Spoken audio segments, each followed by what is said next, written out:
Assalamualaikum warahmatullahi wabarakatuh. Waalaikumsalam. Alhamdulillahirrabbilalamin. Amma ba'du.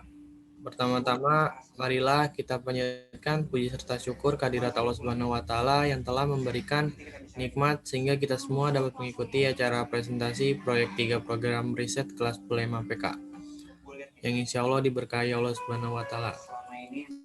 Yang kedua, sholawat serta salam kita junjungan kepada baginda Nabi Muhammad SAW yang telah membawa kita dari zaman jahiliyah sampai zaman modern saat ini. Yang saya hormati Ustadz Yunus Priyadi LC selaku pembimbing dan wali kelas 10 MAPK dan teman-teman kelas 10 MAPK yang saya banggakan. Pertama-tama saya akan membacakan susunan acara pada hari ini. Yang pertama, pembukaan. Yang kedua, sambutan pembimbing program riset kelas 10 MAPK. Yang ketiga, presentasi pertama dengan tema perbedaan antara bank konvensional dengan bank syariah dan hukum Islam dari kelompok 1. Acara keempat, tanya jawab. Acara kelima, presentasi kedua dengan tema nilai-nilai pendidikan Islam dalam film kartun Nusa dan Rara dari kelompok 2. Acara yang keenam, tanya jawab. Acara yang ketujuh, presentasi ketiga dengan tema pentingnya berwawasan multikultural dalam mempelajari Islam dari kelompok 3. Acara ke-8, tanya jawab. Acara yang terakhir, penutup dan doa. Marilah kita buka acara presentasi proyek riset ketiga ini dengan membaca surat Al-Fatihah. Al-Fatihah. Acara selanjutnya yaitu sambutan dari pembimbing program riset kelas 10 MAPK, Ustadz Yunus Priyadi LC. Kepadanya saya persilakan. Shallallahu ala Muhammad.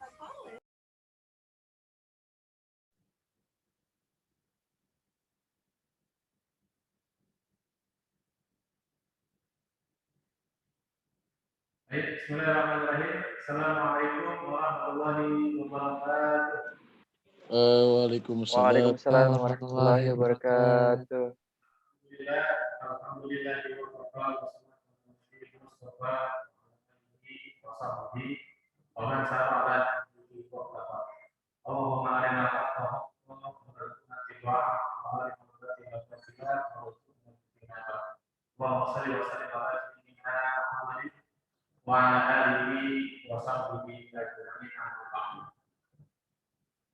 anak-anakku semua kelas 10-nya apa yang mudah-mudahan semuanya selalu sehat walafiat dan juga diberikan ilmu yang berkah dan bermanfaat dalam menuntut ilmu di madrasah kalian. Puji syukur kehadirat Allah Subhanahu wa Ta'ala pada hari ini, hari Jumat, hari Sayyidul Ayyam, bertepatan dengan tanggal 28 Mei 2021, kita diberikan pertama yaitu nikmat iman dan Islam, kemudian nikmat sehat walafiat, sehingga pada hari ini kita dapat berkumpul kembali dalam suatu acara Madrasah Alia Al-Hamidiyah yang bernama program riset di Madrasah Alia, bertepatan dengan proyek yang ketiga. Jadi bisa dibilang kita masuk ke episode yang ketiga dalam program riset ini. Dan ini bisa dibilang adalah salah satu ujung tombak keberhasilan kalian dalam meneliti suatu permasalahan ataupun suatu pelajaran yang nanti akan dituangkan dalam suatu bentuk laporan serta presentasi yang insya Allah hari ini akan kalian jelaskan. Dan Ustadz juga ingin mengucapkan ribu-ribu banyak terima kasih kepada anak-anak Ustadz semuanya kelas 10 MAPK yang sudah berjuang, yang sudah berusaha sebaik mungkin untuk dapat meneliti serta mengerjakan kegiatan ini sehingga insya Allah nanti akan menuai banyak pengetahuan serta yang mendapatkan hasil yang terbaik. Satu pesan Ustaz yaitu jadikanlah program ini ya pengalaman jadi suatu pengalaman yang sangat berharga buat masa depan kalian nanti ya, entah itu di kelas 11 ataupun di kelas 12 ataupun nanti kalian di bangku kuliah juga akan menemukan ya hal-hal yang berbau penelitian. Oleh karenanya kami mengatakan sebanyak-banyaknya ikuti kegiatan ini dengan baik ya, dan juga aktif dalam bertanya serta berdiskusi ya, karena itu akan membangun ya, akan membangun semangat kalian dan juga keahlian kalian dalam presentasi serta melakukan debat nanti di bangku kuliah. Oleh karenanya yang terakhir ya, Ustadz ingin sampaikan bahwa apapun ya yang kalian kerjakan di luar sana ya dan di rumah, terutama selama masa COVID-19 ini, itu adalah suatu keberhasilan kalian ya, karena dalam jangka waktu yang sangat singkat kita hanya diberikan beberapa minggu ya, tapi kalian mampu untuk menciptakan suatu penelitian ya. Ustaz sangat mengapresiasi kalian. Mudah-mudahan ya acara ini diberikan kelancaran serta mendapatkan ridho dari Allah Subhanahu wa Ta'ala. Itu saja sambutan dari Ustaz selaku pembimbing Ustaz kalian ya. Kurang lebihnya mohon maaf. Wallahul muwaffiq ila aqwamit thariq. Assalamualaikum warahmatullahi wabarakatuh. Waalaikumsalam warahmatullahi wabarakatuh. Terima kasih kepada Ustadz Yunus yang telah memberikan sambutan. Semoga bermanfaat bagi kita semua.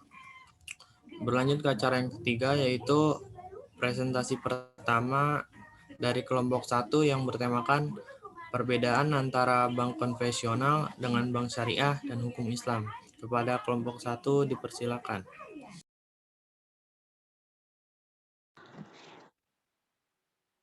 Li, tolong kirimin Li.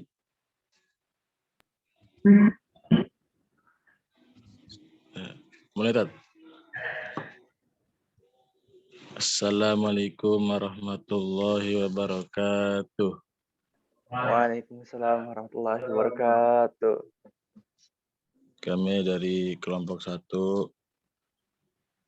beranggotakan studi literatur perbedaan antara bank konvensional dengan bank syariah dalam hukum Islam.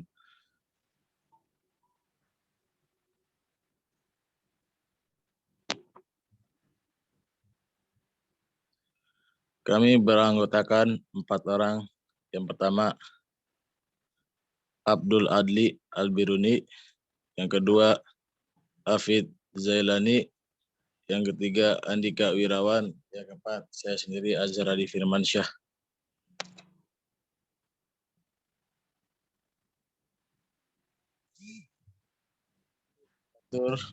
Kelompok 1. Apa itu studi literatur?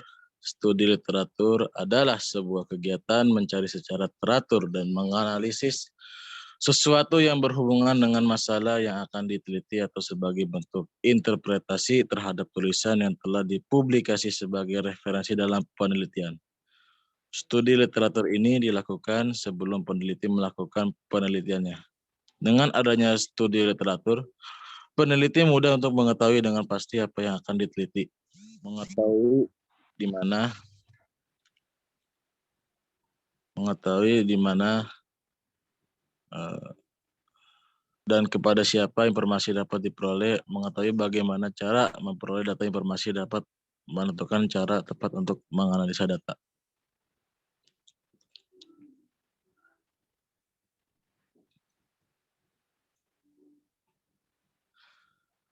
Mengapa studi literatur dibutuhkan? Studi literatur dibutuhkan sebagai dasar dari riset yang kuat dan untuk menjelaskan objek yang diamati. Apa tujuan studi literatur? Studi literatur bertujuan untuk mencari dari hasil penelitian yang digunakan sebagai dasar, menemukan variabel yang diteliti, membedakan hal yang telah dilakukan dan menentukan hal yang perlu dilakukan. Studi literatur terbagi menjadi dua bagian. Satu, landasan teori. Landasan teori merupakan bagian dari studi literatur yang merupakan kumpulan pernyataan yang berkaitan dengan topik penelitian untuk menjelaskan hubungan dari variabel yang diobservasi. Dua, tinjauan pustaka. Tinjauan pustaka merupakan bagian dari studi literatur yang berarti kumpulan riset-riset sebelum atau penelitian sebelumnya. Tinjauan pustaka ini bisa diambil dari abstrak, hasil penelitian, indeks, review, jurnal, buku, referensi, dan tujuan di media bebas yang resmi.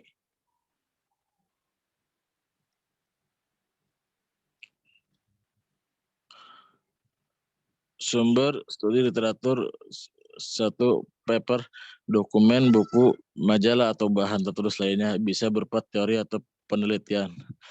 Dua, person, bertemu, bertanya, dan berkonsultasi dengan ahli. Tiga, place, tempat, lokasi, atau benda yang terdapat di tempat penelitian.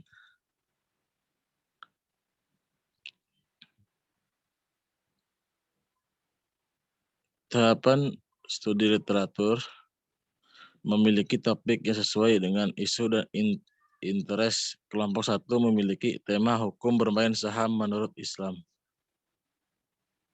Pertama, mencari dan menemukan data yang tepat untuk mendukung penelitian. Pada tahap ini, kelompok 1 menemukan berbagai data dan literatur yang mendukung penelitian, khususnya mengenai hukum bermain saham menurut Islam. Pertama, formulasi permasalahan. Astagfirullahaladzim. Memilih topik yang sesuai dengan isu dan interest. Kelompok 1 memiliki tema hukum bermain saham menurut Islam. Kedua, pencarian literatur. Menemukan literatur yang relevan dengan penelitian. Pada tahap ini, kelompok 1 mencari literatur dari sumber dari buku, internet, atau jurnal yang berhubungan dengan topik kelompok 1, yaitu hukum bermain saham menurut Islam. Ketiga, mencari dan menemukan data yang tepat untuk mendukung penelitian. Pada tahap ini, kelompok 1 menemukan berbagai data literatur yang mendukung penelitian, khususnya mengenai hukum bermain saham menurut Islam. Keempat, analisis dan interpretasi. Berdiskusi, menemukan dan meringkas literatur. Tahap terakhir ini, kelompok 1 sudah menemukan literatur yang sudah dijadikan pustaka untuk penelitian.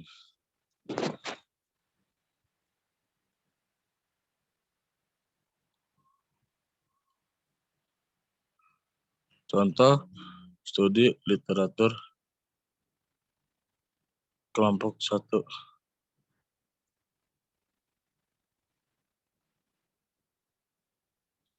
Contoh studi literatur terkait topik kelompok 1. Analisis perbedaan kinerja keuangan antara bank konvensional dengan bank syariah. Ekstrasi. Contoh studi literatur terkait topik kelompok 1.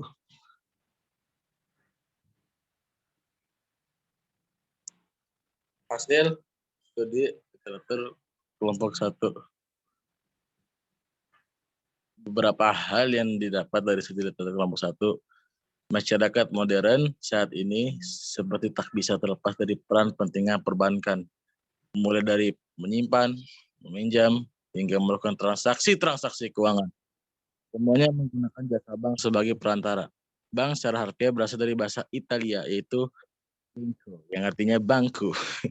Bangku sendiri merujuk pada meja yang digunakan oleh para banker untuk melakukan kegiatan operasional melayani masyarakat atau nasabah. Istilah bank pun semakin berkembang menjadi bank.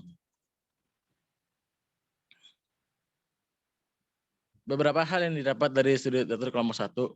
Menurut Otoritas Jasa Keuangan atau OJK, bank konvensional adalah bank yang menjalankan kegiatan usahanya secara konvensional, sedangkan bank syariah adalah bank yang menjalankan kegiatan usahanya berdasarkan prinsip syariah bank konvensional dan bank syariah masing-masing terbagi menjadi dua jenis, yaitu bank umum dan bank umum syariah.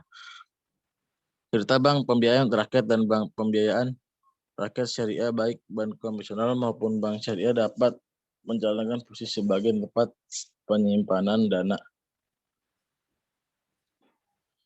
Sistem keuntungan pada bank konvensional, prinsip keuntungan dengan asumsi selalu untung dan menggunakan sistem bunga, sedangkan bank syariah bisa untung atau rugi karena menerapkan bagi hasil, margin keuntungan, dan fee.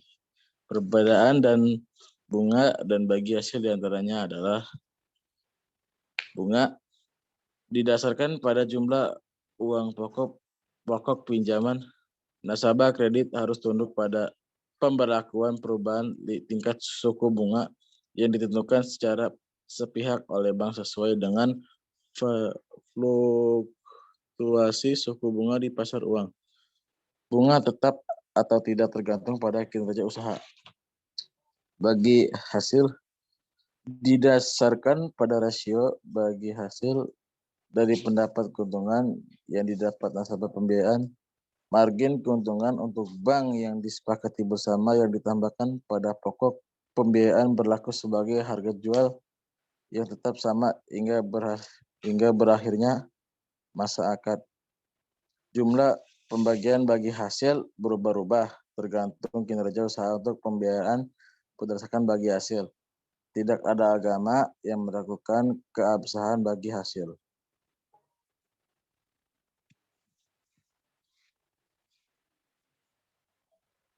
Bank konvensional kerap dituding riba. Lantas, apakah umat muslim hanya diperbolehkan menggunakan bank syariah? Persoalan ini memang sudah lama diperdebatkan dalam Islam. Kalangan sarjana Islam dan sejumlah ulama berbeda pendapat tentang masalah ini. Perbedaan-perbedaan itu muncul di sekitar apakah bunga bank bisa disamakan dengan riba atau apakah riba itu sesuatu yang berbeda dengan bunga. Sebagian ulama berpendapat bahwa bunga bank konvensional termasuk dalam kategori riba. Karena itu sebagai seorang muslim kita tidak diperbolehkan bertransaksi menyimpan uang di bank konvensional. Kita harus menyimpan uang di bank syariat. Namun sebagai ulama berpendapat lain bahwa bunga konvensional itu tidak sama dengan riba. Menyimpan uang di bank konvensional diperbolehkan karena bunga tidak termasuk dalam kategori riba. Nahdlatul Ulama memiliki 3 pendapat tentang bunga bank konvensional dan riba. Pertama, Nahdlatul Ulama menganggap antara bunga bank dan riba itu sama. Kedua, pendapat mengatakan bahwa bunga bank berbeda dengan riba karena itu menyimpan uang di bank konvensional diperbolehkan. Ketiga, bunga bank konvensional berkedudukan syubhat yang berarti di antara halal dan haram.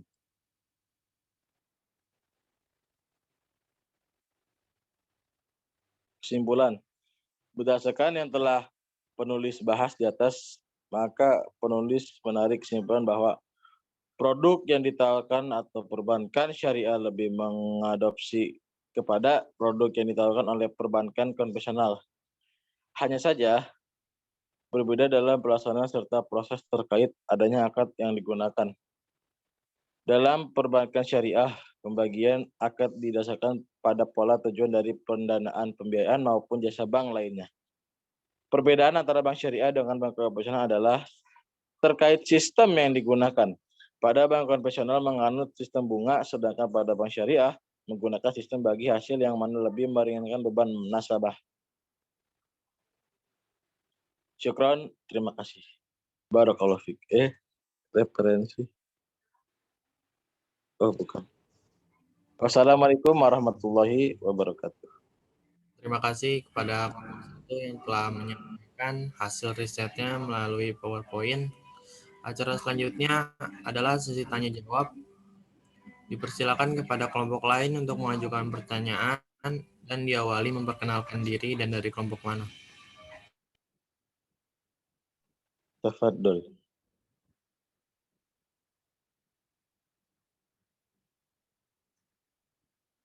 Nama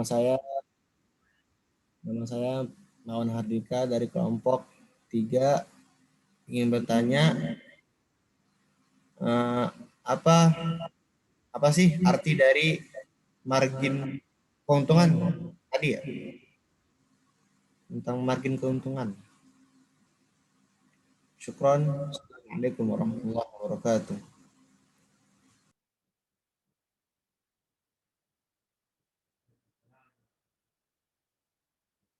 Disimpan dan nanti dipersiapkan jawabannya.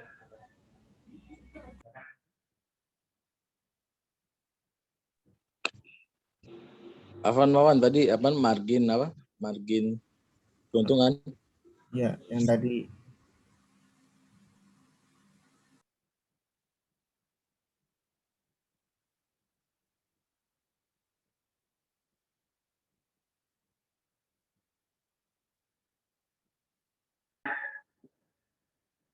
Oke, pertanyaan dari Ustaz ya untuk kelompok 1 terkait kelompok operasional.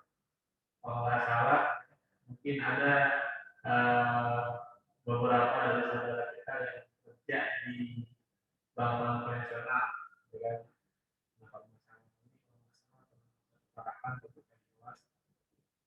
Jadi apa pertanyaannya adalah ya apa hukum kerja di bank konvensional? Baik.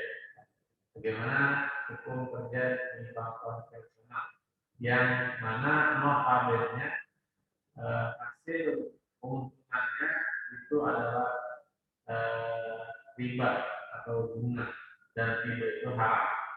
Jadi tolong dijelaskan. Oke, itu pertanyaannya.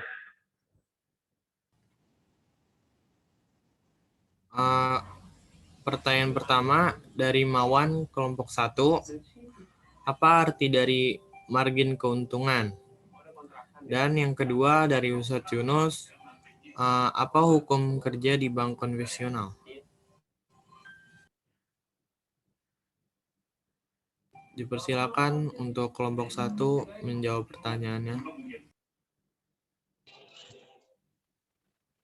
Baik, insya Allah pertanyaan dari Mawan dan sebelum saya akan jawab satu persatu. Tadi apa Zul? Pertanyaan pertama Zul? Pertanyaan pertama dari Mawan kelompok 3, apa arti dari margin keuntungan? Menurut saya margin keuntungan mungkin ini kali ya. Aduh. Astagfirullahaladzim.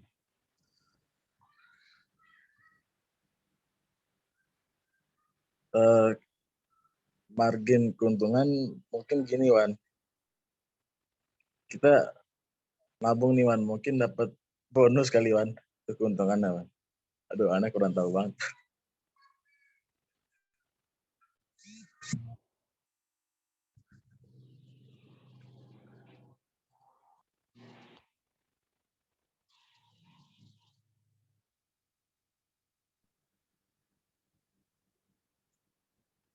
Mungkin dari teman-teman kelompok 1 yang lainnya bisa bantu menjawab.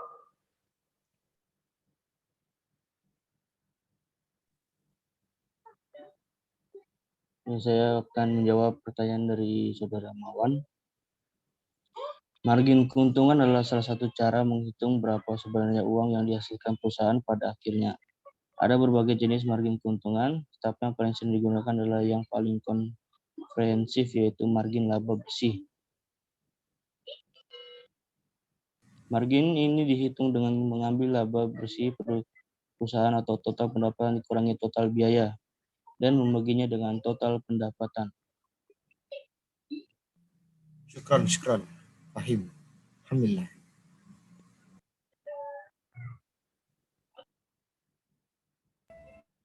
Pertanyaan kedua dari Ustadz Yunus, apa hukum kerja di bank konvensional?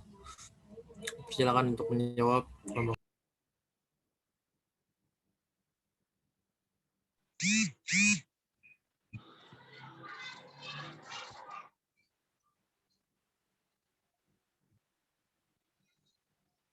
Baik, pertanyaan dari Satunus, apa hukumnya kerja di bank konvensional? Coba saya akan jawab. Menurut saya karena bank konvensional itu pasti ada ribanya gitu. Dan ini pegawai, penulisnya, buat apa sih namanya, security-nya gitu. Kan dia dapat dari kan gaji bank. Ya, terus kalau orang misalnya udah nabung tapi nggak dikasih bunga, lalu security petugas-tugasnya dibayar pakai apa gitu kan? Ya mungkin pendapat saya ini kalau semacam itu menurut pandangan Islam sih haram sih. Soalnya Allah melarang riba, udah jelas dalam Al-Quran bahwa Allah melarang riba. Allah menghalalkan jual beli dan mengharamkan riba. Tapi sebagai kita umat muslim ulil amri, pemerintah tiap tahunnya ada suku bunga gitu. Tiap tahun suku bunga naik. Ya pendapat saya sih kalau kerja di bank konvensional ya gimana ya? Kalau menurut Islam sih haram, sudah jelas haram karena Allah melarang riba. Pertanyaan selanjutnya boleh ya. Terus gimana dong kalau so what gitu? So what orang orang yang sudah terlanjur kerja di bank konvensional apa yang lakukan? Saya bantu jawab nih, Dad. Silakan Afid Zailani, silakan. Bekerja pada bank konvensional pada kondisi tertentu dibolehkan dalam rangka memenuhi kebutuhan hidup atau masalah yang sifatnya masih ad-daruriyah dan selama aktivitasnya masih bersifat halal dan membantu sesama manusia sebagai makhluk sosial. Sebaliknya, jika bekerja pada bank konvensional tersebut tidak bersifat darurat lagi dalam artian lebih berubah keadaannya dengan adanya alternatif pekerjaan lain atau adanya kesempatan untuk berubah usaha dari konvensional ke syariah namun masih bertahan dengan keadaan tersebut, apalagi pada bank yang juga melanggar prinsip-prinsip syariah, maka hukumnya haram. Berarti kesimpulannya orang berusaha untuk nyari pekerjaan yang lain. Kalau tidak ada pekerjaan kembali dan juga selagi bank itu masih tidak menyalahi syariat, ya maka boleh-boleh saja. Tapi lebih baik lagi dia itu pindah ke tempat dari yang lain yang dari Allah gitu ya maksudnya. Iya. Oke, terima kasih jawabannya. Acara selanjutnya adalah presentasi kedua dari kelompok 2 dengan tema nilai-nilai pendidikan Islam dalam film kartun Nusa dan Rara. Pada kelompok 2 dipersilakan.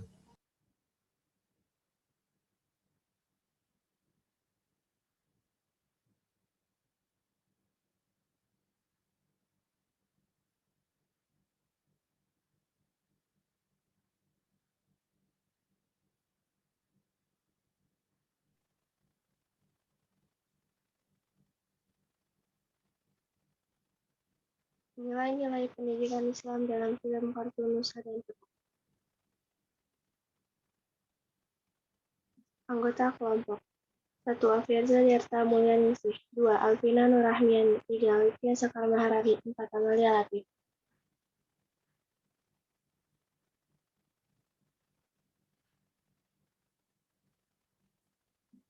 Daftar isi 1. Latar belakang 2. Film Nusa dan Rara 3. Nilai pendidikan dalam film Nusa dan Rara 4. Hasil observasi.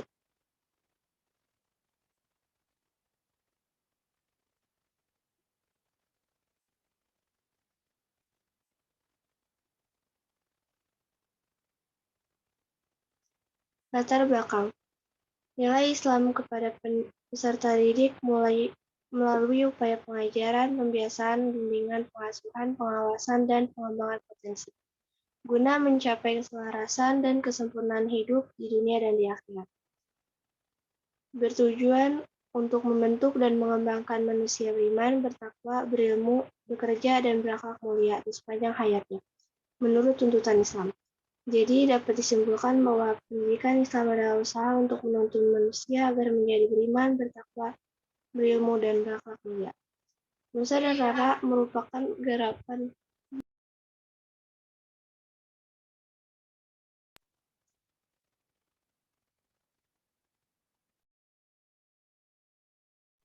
Nusa dan Rara merupakan garapan anak-anak muda Indonesia yang ingin memberikan tontonan berkualitas bagi anak Indonesia. Nilai-nilai pendidikan agama Islam pada film animasi kartun Nusa dan Rara merupakan wujud nyata dalam perilaku sehari-hari.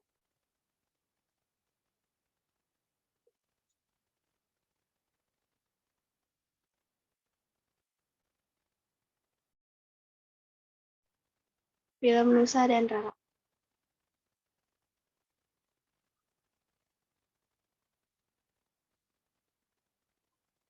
Isi film. Nusa adalah serial animasi tentang kehidupan Nusa yang bercita-cita menjadi hafiz Quran dan astronot.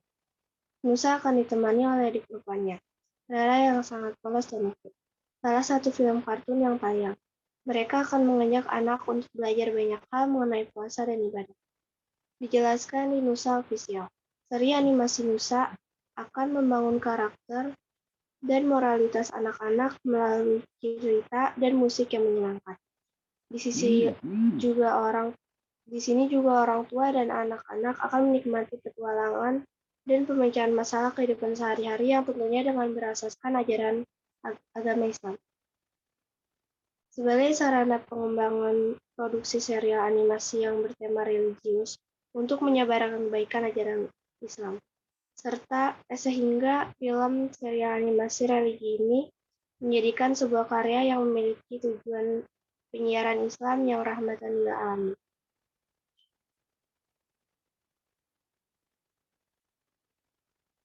Nilai pendidikan Islam dalam film Nusa dan Rara.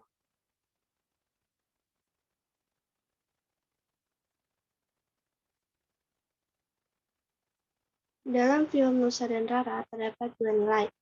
Satu, religius. Contohnya, berupa keyakinan kepada Allah. Nusa dan Rara yang mengatakan sebelum melakukan kegiatan apapun agar terhindar dari gangguan syaitan dan mendapatkan keberkahan dari Allah Subhanahu wa taala harus membaca basmalah terlebih dahulu.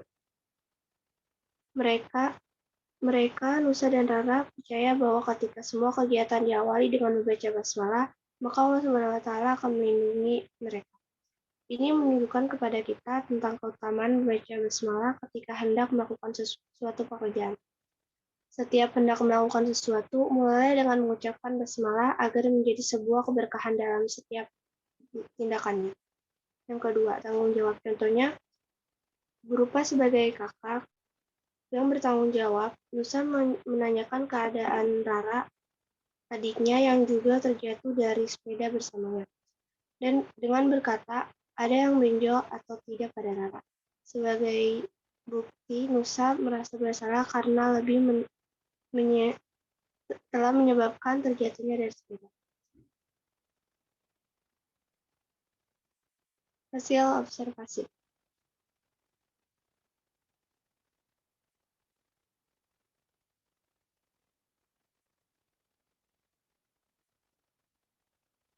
Menurut Ibu, dapatkah anak-anak menghafal dan baca doa setelah menonton film Nusa dan Rara?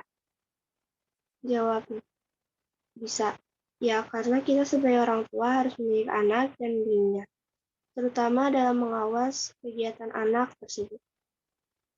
Kita harus awasi anak kita sedang apa dan melakukan apa.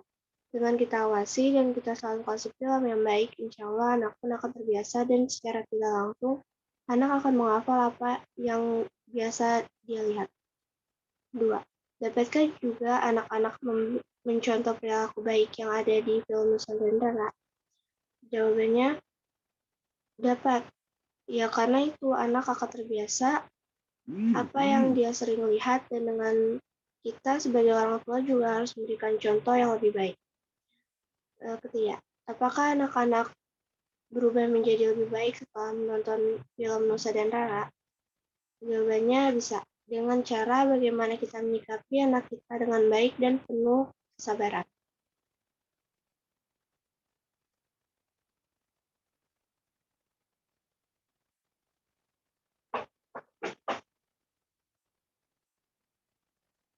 Ya,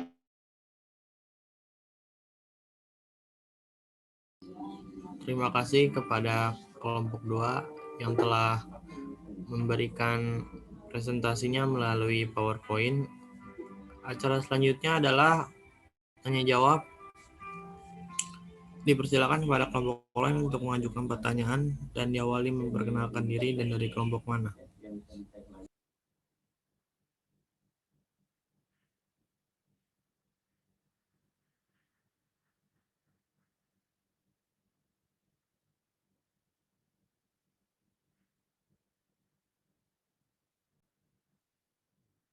Pertanyaan dari Ustaz pertama ingin bertanya ke kelompok 2 ya. Tadi kan dilampirkan observasi. Kalau boleh tahu observasinya apa?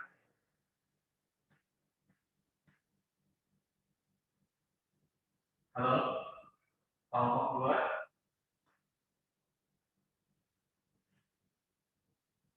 Satu lagi, untuk observasi itu narasumbernya itu dari siapa? Apa orang tua atau guru atau siapa?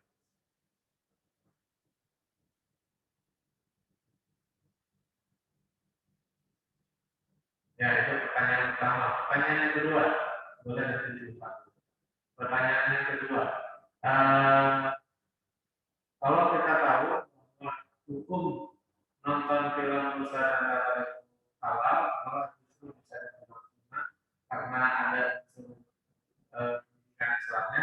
Sekarang bagaimana kalau seandainya nonton film besar itu setiap hari atau 3 jam, kadang 5 jam, itu anak-anak nonton itu gimana hukumnya? Dan bagaimana yang ketiga, bagaimana cara mengatasi masalah tersebut? Ya, itu pertanyaan dari saya. Dicatat ya. Oke.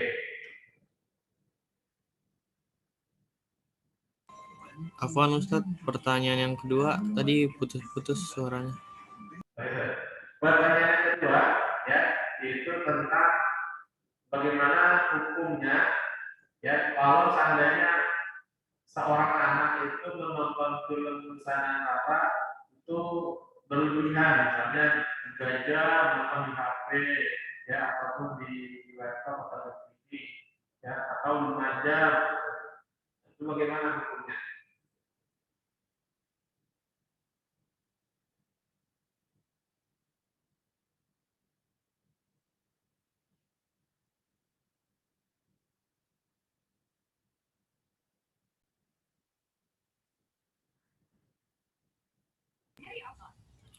Pertanyaan dari Ustadz Yunus.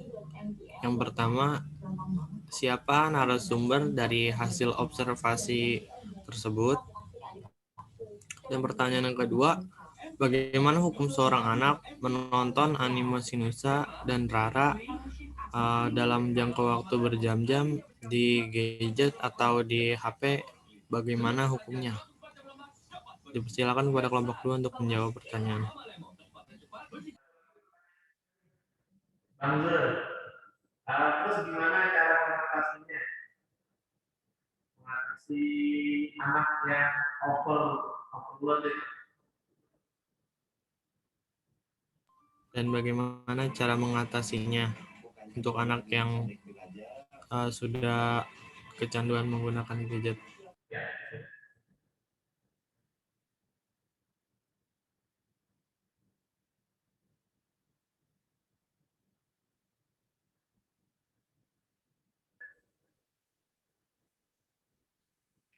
Ibu Nurjana, mamanya Maulida. Guru ya? Namanya.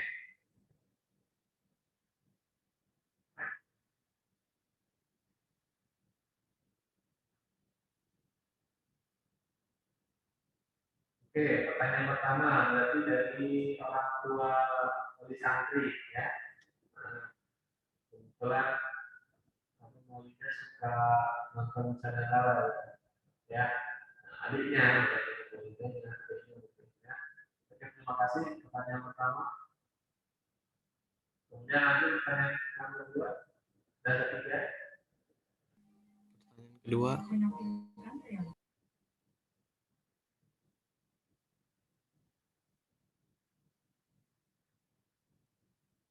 Itu kalau dari channel Nusa dan Laranya itu bisa dibatasi Ustaz sebenarnya. Karena dari Nusa dan Laranya cuma upload seminggu sekali dan itu juga upload durasinya nggak lama, mungkin sekitar 5 menit atau berapa menit. Jadi bisa dibatasi Ustaz. Oke, nah yang jadi masalahnya ini apa ya seperti kamu mengatakan. Jadi memang betul ya filmnya diuploadnya cuma seminggu sekali setiap hari Jumat belum Dipo series. Tetapi yang jadi masalahnya ada juga ini orang tua yang download film filmnya di YouTube belum sadar terus dikumpulin dalam satu folder terus disetel di TV. Jadi anaknya mau nonton Nusa dan Lara yang episode dari minggu yang lalu atau bulan yang lalu itu bisa nonton. Terus akhirnya anaknya yang berjam-jam gitu sampai over gitu. Nah itu hukumnya gimana?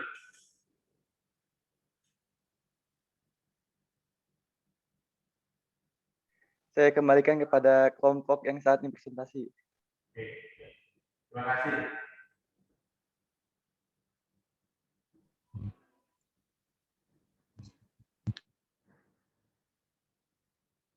Afwan Ustadz, nggak kedengeran. Halo, Teh. Suara terdengar?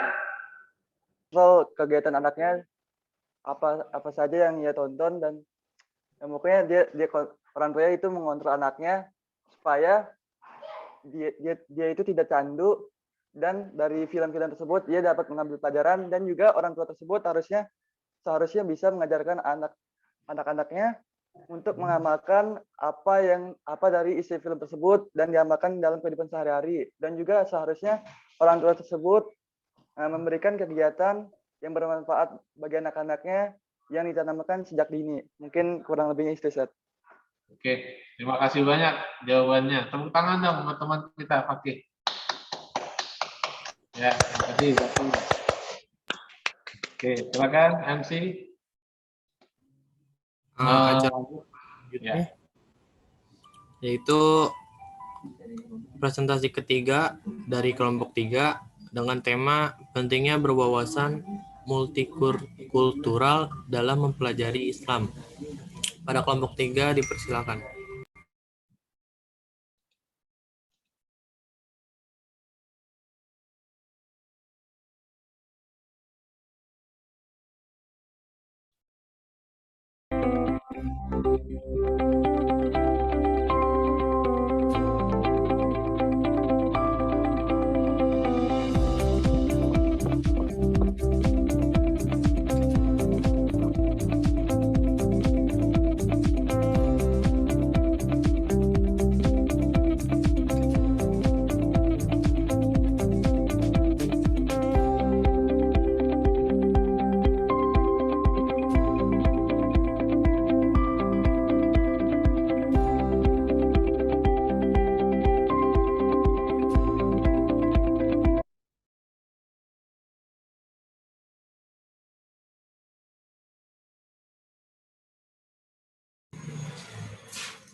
Assalamualaikum warahmatullahi wabarakatuh. Waalaikumsalam warahmatullahi wabarakatuh. Kami dari kelompok 3 ingin mempresentasikan hasil kerja kelompok kami dengan judul pentingnya berwawasan multikultural dalam mempelajari Islam.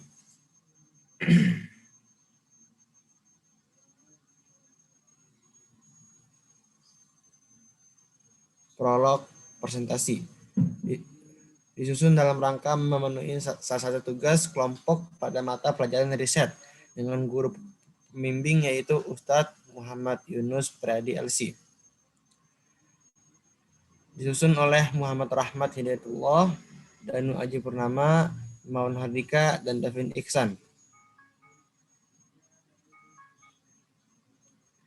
Daftar isinya ada 4, yaitu 1.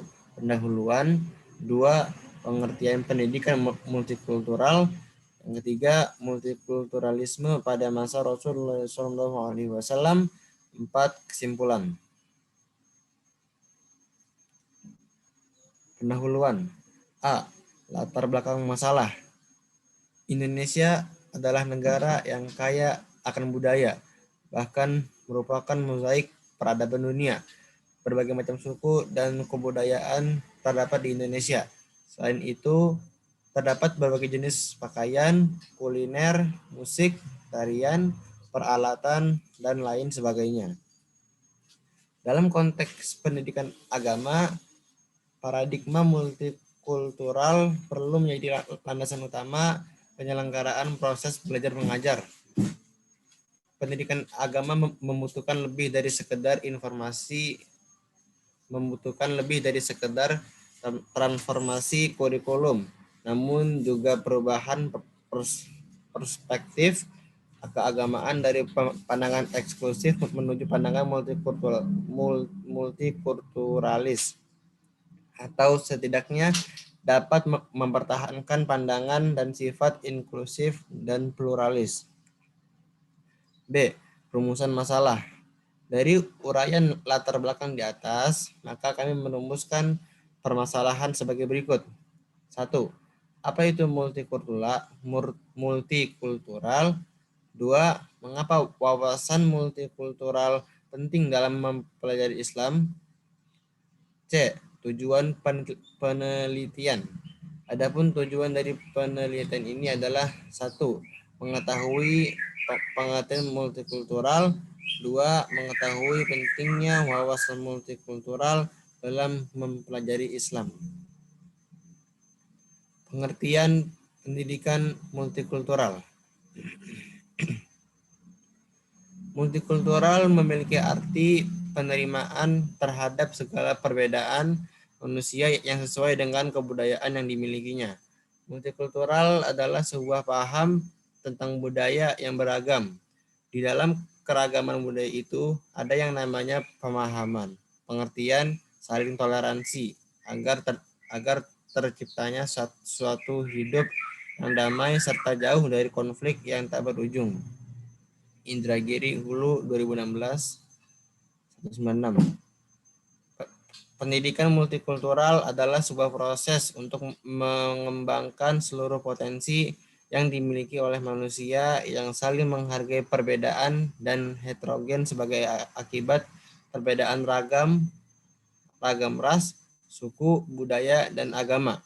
Oleh sebab itu, pendidikan multikultural yang seperti disebutkan tadi memiliki konsekuensi yang luas dalam pendidikan.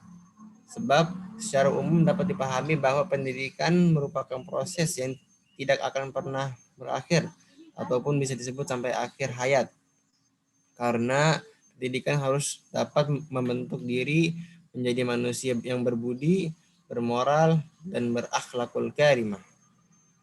Al-Quran sebagai sumber ajaran Islam diturunkan oleh Allah Subhanahu wa Ta'ala kepada umat manusia melalui Nabi Muhammad SAW untuk menjadi petunjuk agar manusia memperoleh kebahagiaan dan keselamatan di dunia dan di akhirat melalui jalan yang ditunjukinya.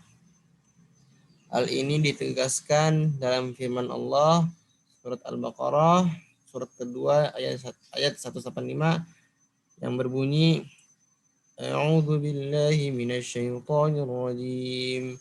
Bismillahirrahmanirrahim. Syahrul Ramadan alladzi unzila fihi al-Qur'anu hudan lin-nasi wa bayyinatin minal huda wal furqan.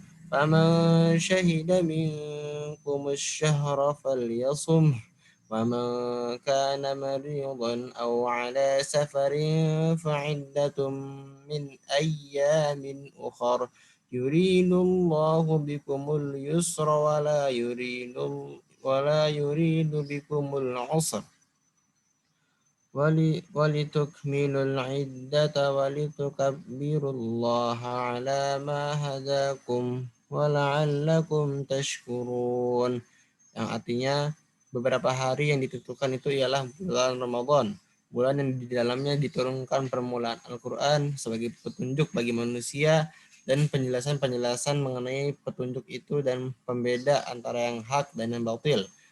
Karena itu, barang siapa di antara kamu hadir di negeri tempat tinggalnya di bulan itu, maka hendaklah ia berpuasa pada bulan itu. Dan barang siapa sakit atau dalam perjalanan, lalu ia berbuka, maka wajiblah baginya berpuasa sebanyak hari yang ditinggalkannya itu pada hari-hari yang lain. Allah menghendaki kemudahan bagimu dan tidak menghendaki kesukaran bagimu. Dan hendaklah kamu mencukupkan bilangannya, dan hendaklah kamu menggunakan Allah atas petunjuknya yang diberikan kepadamu supaya kamu bersyukur.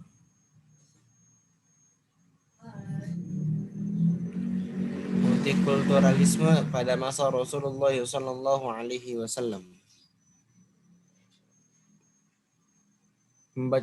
Membaca sejarah Madinah, khususnya pada masa awal perkembangan Islam, seringkali membuat kita terheran dan terkagum-kagum. Madinah, sebuah kota yang warganya begitu heterogen, terdiri dari berbagai kultur dan agama, ternyata dapat hidup berdampingan. Hal ini tentu saja tidak bisa dilepaskan dari kerja keras dan kecerdasan Rasulullah SAW, yang tentunya juga mendapatkan bimbingan dari Allah Subhanahu wa Ta'ala. Masyarakat Madinah adalah potret kehidupan masyarakat modern yang diidealkan oleh banyak orang. Bahkan gambaran tentang masyarakat Madinah seakan menjadi gambaran masyarakat modern yang sudah mapan dan permanen, sehingga tidak sedikit komunitas masyarakat yang menginginkan mengulang kembali sejarah Madinah dalam konteks kehidupan sekarang ini. Potret multikulturalisme di Madinah. Multikulturalisme adalah realitas yang sudah ada dalam sejarah umat manusia. Dalam konteks sejarah masyarakat Arab pra-Islam, multikulturalisme yang dibingkai dalam keberagaman sistem teologi, keragaman suku, budaya, dan bahasa adalah wujud nyata dari multikulturalisme tersebut. Karena multikulturalisme menjadi bagian dari realitas sosial masyarakat saat itu. Ini berarti multikulturalisme merupakan bagian tak terpisahkan dari realitas sosial kehidupan manusia. Dari masa yang sangat dini, multikulturalisme telah ada dan selalu berdampingan sejarah sosial mereka. Prinsip persatuan dan persaudaraan antar keberagaman suku serta berlaku adil satu sama lain yang termaktub dalam piagam tersebut pada pasal 1-10. Prinsip ini sesuai dengan firman Allah surat An-Nahl ayat 90 sebagai berikut. A'udzu billahi minasy syaithanir rajim. Bismillahirrahmanirrahim. Innallaha ya'muru bil 'adli wal ihsani wa ita'i dzil qurba wa yanha 'anil fahsya'i wal munkari wal baghi ya'izukum la'allakum tadhakkarun. Yang artinya, sesungguhnya Allah menyuruh kamu berlaku adil dan berbuat kebajikan, memberi kepada kaum kerabat, dan Allah melarang dari perbuatan keji, kemungkaran, dan permusuhan. Dia memberi pengajaran kepada kamu agar kamu dapat mengambil pelajaran.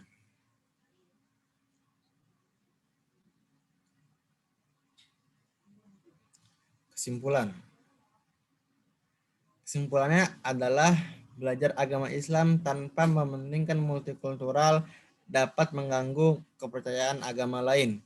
Maka dari itu, marilah kita hargai setiap perbedaan di negeri kita tetaplah menjunjung tinggi semboyan Bhinneka Tunggal Ika, yaitu berbeda-beda tapi tetap satu, agar negeri ini tidak terpecah belah. Kurang lebih mohon maaf. Syukran ala ihtimamikum. Wassalamualaikum warahmatullahi wabarakatuh. Waalaikumsalam warahmatullahi wabarakatuh. Terima kasih kepada kelompok 3 yang telah menjelaskan hasil risetnya melalui PowerPoint. Acara selanjutnya adalah tanya jawab. Dipersilakan kepada kelompok lain untuk mengajukan pertanyaan. Diawali memperkenalkan diri dan dari kelompok mana.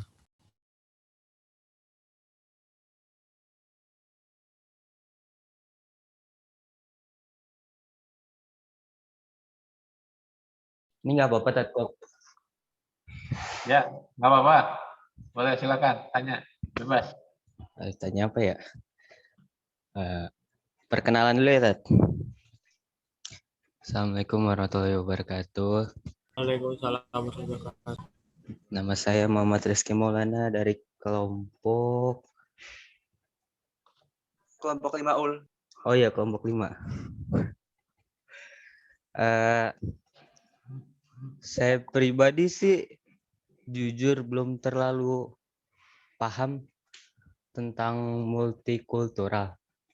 Jadi saya mau nanya, bisakah menjelaskan multikultural dengan bahasa kita gitu, bahasa yang lebih gampang dimengerti gitu.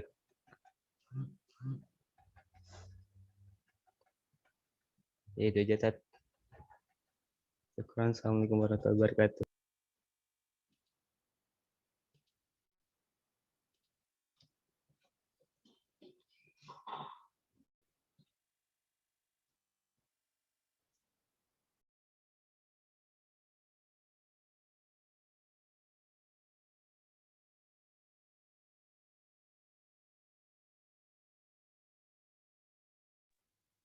Ya, terima kasih pertanyaannya, Rizky.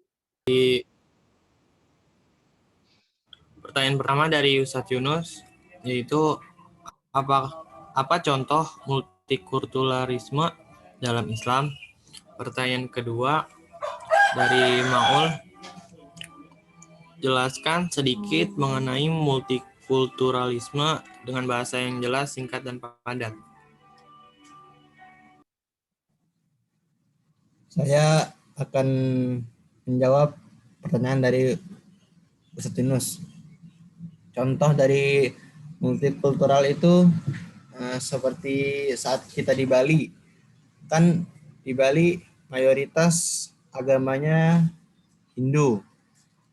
Nah, cara menerapkan multikultural itu kita, kalau orang-orang Bali yang mayoritas agama Hindu, kita harus menghormati seperti ada hari raya Nyepi.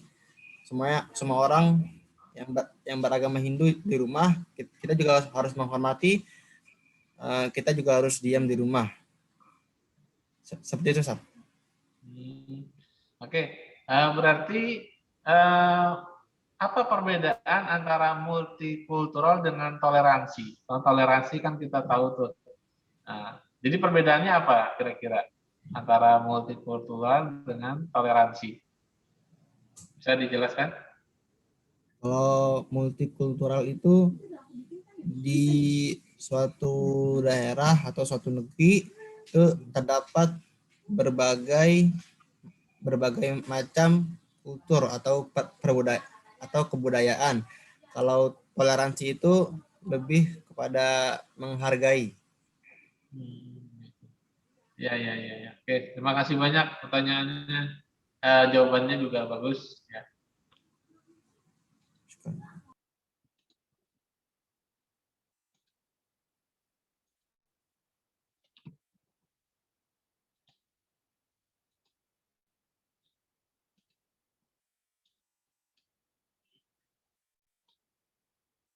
Lanjut ke pertanyaan terakhir dari Bang Maul. Bertanya. Saya akan menjawab pertanyaan dari Maul. Oh, David, Masya Allah. Ustaz David. Oke, kita spotlight dulu. Ya. Multikultural berasal dari bahasa Inggris. Multi berarti banyak dan kultur berarti kebudayaan, berarti keberagaman budaya.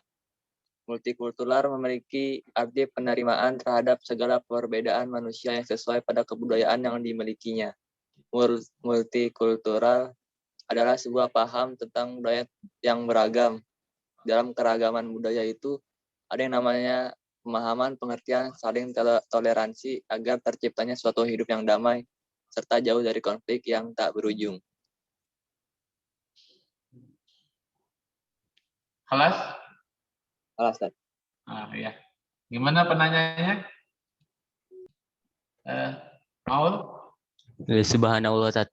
Alhamdulillah ngerti. Oke, jelas ya. Oke, kita kembalikan ke moderator. Terima kasih kepada kelompok 3 yang telah menjawab pertanyaan. Acara yang terakhir adalah penutup dan doa yang akan dipimpin oleh Muhammad Muharrami Habibi. Kepada dipersilakan. Assalamualaikum warahmatullahi wabarakatuh. Waalaikumsalam. Sebelum kita mengakhiri pelajaran riset pada kali ini, alangkah baiknya kita kirimkan surat Al-Fatihah kepada pendiri pesantren Al-Hamidiyah, Al-Makfurullah Kiai Haji Ahmad Syekhu bin Haji Abdul Hamid, dan kepada guru-guru kita yang telah mendahului kita. Al-Fatihah.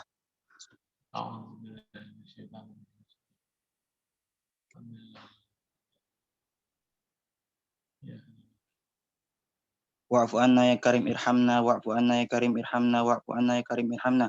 Allahumma bihaqqil Fatiha wa siril Fatiha wa bil karamatil Fatiha wa bi mu'jizatil Fatiha. Ya farijal ham ya kashifal gham, ya man li 'abdihi yaghfir wa yarham.